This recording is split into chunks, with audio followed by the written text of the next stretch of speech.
Paint shop can scale, Nvidia shows off its self-driving technology, and the fleet passes 3 billion miles, and more. Lots of news today. Here's your supersized belated edition of Tesla Tidbits for September 30th, 2016.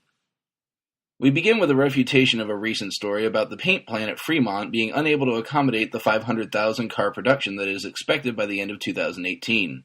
A story in the Daily Kanban by Edward Niedermeyer posits that Tesla doesn't have the emissions permits to allow for the amount of volatile organic chemicals, or VOCs, that this amount of production would entail. Following the story, a Tesla spokesperson said, quote, "Our paint shop remains on track to accommodate 500,000 cars in 2018, end quote. Another source assured Electrek that Tesla plans to, quote, comply with all applicable laws, including environmental laws, end quote. The same source added that the Kanban story didn't reflect Tesla's current status in the shop, alluding that the VOC emissions are currently lower than the article believes. You may remember Niedermeyer, as he was the author of an article earlier this year reporting an alleged Tesla suspension problem.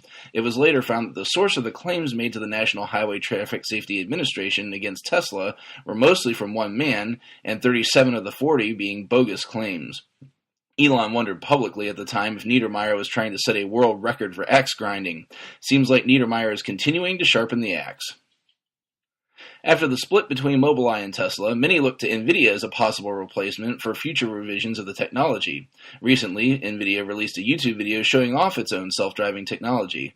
The technology works much the same that the new autopilot works, relying on humans to train it first and then passing the test of the course set up for it.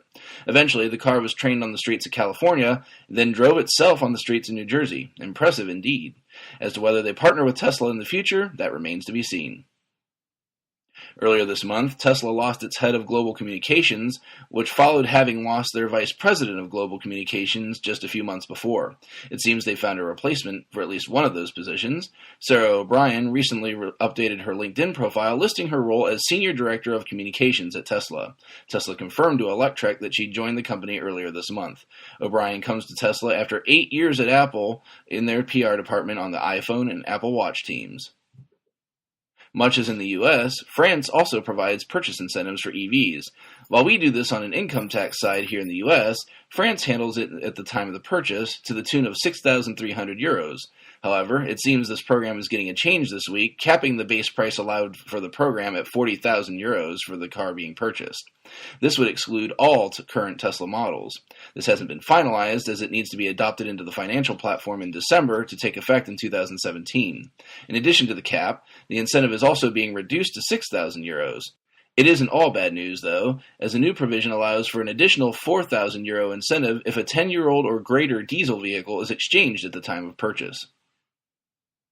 Earlier in September, it was reported that Tesla would be bringing Model 3 to the Paris Auto Show, also known as Le Mondial de l'Automobile, but this was quickly refuted by the company and the claims removed from the show's site. The show is here, and indeed Model 3 is not attending. But that doesn't mean that Tesla didn't come to play at the show. Tesla brought 3 different Model X's, 2 Model S's, and the usual powertrain platform you see in all Tesla stores. Finally, the mileage counter on Tesla's site has turned over 3 billion electric miles driven.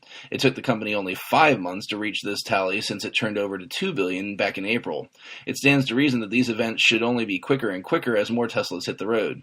So what do you think? Can we reach 4 billion before the year is out? Thanks to Electrek and Teslarati for today's stories. Be sure to check out the links to today's full stories in the show description. If you get some value out of the show, please consider supporting me at patreon.com/Tesla Tidbits. Thanks as usual to my super patron John Waltauer for his support. If you have something to buy from Amazon, please consider using my Amazon link in the show description to access the site. It costs you nothing extra, and they'll kick something back to the show for your trouble.